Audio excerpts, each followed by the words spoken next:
Hello everyone and welcome to फिनस्पेस।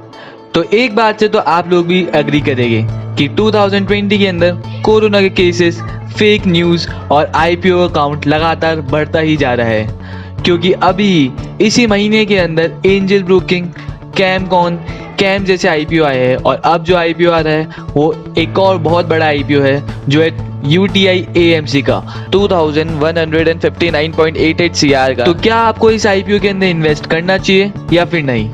और इस question के आंसर तक आप पहुंचेंगे ये वीडियो देखने के बाद, क्योंकि इस वीडियो के अंदर हम लेकर आए हैं वो सारी इंपॉर्टेंट इंफॉर्मेशन जो एक इन्वेस्टर को पता होनी ज़रूरी है अपना पैसा इस आईपीओ के अंदर लगाने से पहले।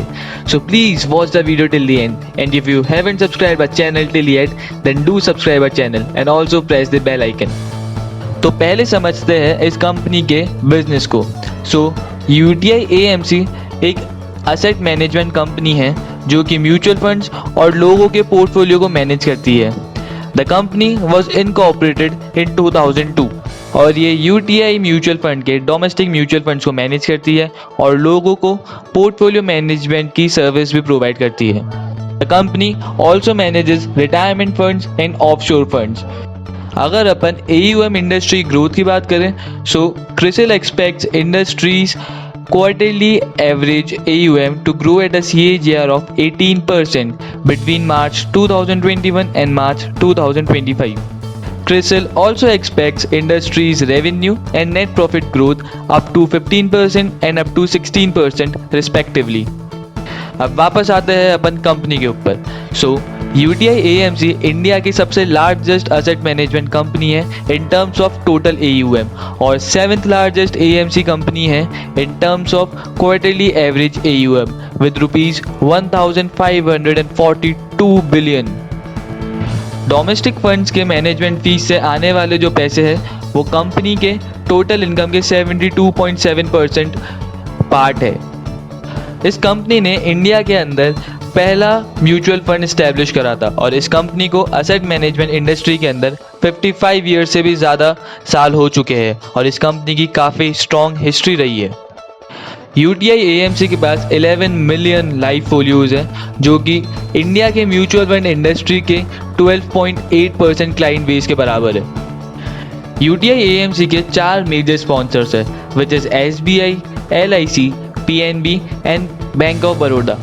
एक और ग्लोबल AMC कंपनी है जो कि इस कंपनी के अंदर मेजर स्टेक होल्डर है which is T. Rowe Price International Limited with 26% stake in this company. As per September 2019, UTI AMC 178 domestic mutual fund schemes को मैनेज करती है जिसके अंदर equity, hybrid, income, liquid and money market funds आते हैं। इस company के 163 UTI financial centres हैं, 273 business development associates and chief agents हैं और अप्रॉक्सीमेटली 51,000 इंडिपेंडेंट फाइनेंशियल एडवाइजर्स हैं। बात करें अगर अपन कंपनी के क्लाइंट बेस की, डोमेस्टिक इंडिविजुअल इन्वेस्टर्स इसके टोटल क्लाइंट बेस में से 43.8% का पार्ट रिप्रेजेंट करते हैं। Corporate and other institutional investors इसके टोटल क्लाइंट बेस में से 45.4% का पार्ट रिप्रेजेंट करते हैं।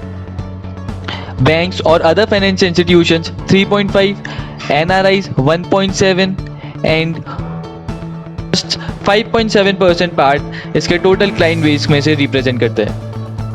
बात करें अगर अपन कंपनी के मैनेजमेंट की, mister Dinesh Kumar Malhotra is the non executive chairman and independent director of the company और वो इस कंपनी के डायरेक्टर बन गए हैं अप्रैल 11, 2017 से।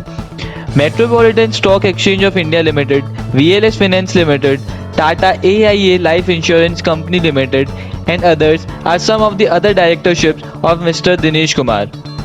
Mr. Ashok Shah, Mr. Deepak Kumar Chatterjee, Ms. Dipali H. Sheth and Edward Cage Bernard are some of the other board of directors of this company. Imtaizur Rahman is the whole-time director and CEO of the company, who has also worked in Indian Oil Tanking Limited, UTI Venture Fund Management Company Private Limited, UTI Retirement Solution Limited, UTI Capital Private Limited and UTI International Limited. Overall, the board of directors of the company are quite good and represents a strong position of the company. बात करें अगर अपन company की financials की, so company का जो EBITDA, total revenue और profit after tax है वो लास्ट 3 ईयर से कंसिस्टेंटली डिक्रीज हुआ है with the CAGR of 8.41%, 12.9% and 11.84%, जो कि एक अच्छी बात नहीं है और एक कंसर्न है इन्वेस्टर की पॉइंट ऑफ व्यू से। तो अब बात करते हैं इस कंपनी के कुछ स्ट्रेंथ्स की। तो जैसा कि अपन सबको पता है कि इंडिया के अंदर हाउस होल्ड फाइनेंशियल सेविंग्स का जो प्रपोर्शन है वो काफ़ी ज़्यादा है as compare to global standards. इसका मतलब ये कि इंडिया के अंदर जो जना पैसा कमाता है उस पैसे में से काफ़ी ज़्यादा प्रपोर्शन वो उसे बचाने में विश्वास रखता है। और जैसे जैसे म्यूचुअल फंड्स की इंडस्ट्री की तरफ अवेयरनेस बढ़ रही है वैसे वैसे लोग अपना पैसा ज़्यादा म्यूचुअल फंड्स में डाल रहे हैं। और क्योंकि UTI AMC इस इंडस्ट्री के अंदर काफ़ी पुराना मार्केट प्लेयर है और उसकी हिस्ट्री भी काफ़ी स्ट्रॉन्ग है, तो UTI AMC ने अपनी एक ब्रांड बिल्ड कर ली है जिसका उसे काफ़ी ज़्यादा एडवांटेज मिलेगा as compare to its competitors, जो कि एक बहुत ही बड़ी स्ट्रेंथ है इस कंपनी की। लेकिन इसका मतलब ये बिल्कुल भी नहीं है कि कंपनी के कोई रिस्क्स नहीं है। कंपनी का जो मार्केट शेयर है वो पिछले कुछ सालों से लगातार गिर रहा है, जो कि एक काफ़ी एडवर्स इम्पैक्ट छोड़ रहा है कंपनी के बिजनेस पर। और इस कोविड-19 की सिचुएशन के अंदर जहाँ पे लोग कुछ अर्न नहीं कर पा रहे हैं तो इन्वेस्ट कहाँ से करेंगे, तो ये कोविड-19 जो आउटब्रेक है उसका भी काफ़ी बुरा इम्पैक्ट पड़ा है कंपनी के बिजनेस के ऊपर। इस इंडस्ट्री के अंदर कॉम्पिटिटर्स भी काफ़ी ज़्यादा बढ़ चुके हैं और वो अलग अलग टेक्निक्स यूज़ कर रहे हैं, अलग अलग प्रोडक्ट्स और अलग अलग सर्विस प्रोवाइड करवा रहे हैं और अपने डिस्ट्रीब्यूशन नेटवर्क भी बढ़ा रहे हैं to get on the top of this industry. और इस कंपनी में यही एक बहुत बड़ा रिस्क है, क्योंकि ऐसा भी हो रहा है कि इस इंडस्ट्री के जो बाकी सारी कंपनीज है वो इस कंपनी के एम्प्लॉयज़ को भी रिक्रूट करना चालू कर रही है। इस कंपनी के खिलाफ कुछ केसेस भी चल रहे हैं जो कि अभी पेंडिंग है, और अगर ये केसेस कंपनी के अगेंस्ट जाते हैं तो हो सकता है कि कंपनी को कुछ पेनल्टी भी पे करनी पड़े, जो कि एक और बड़ा रिस्क है इस कंपनी के ऊपर। अब बात करते हैं IPO की बाकी डिटेल्स के बारे में। सो UTI AMC अपना ये जो IPO लेकर आ रही है उसके मेजरली 2 ऑब्जेक्टिव्स है। पहला कि इस कंपनी की जो इन्वेस्टर्स है उन्हें अपने शेयर्स को सेल आउट करना है, और जो दूसरा रीज़न है वो ये कंपनी ये चाहती है कि इक्विटी शेयर्स लिस्ट करने से जो बेनिफिट अचीव होते हैं उस बेनिफिट का ये अच्छे से फ़ायदा उठा सके।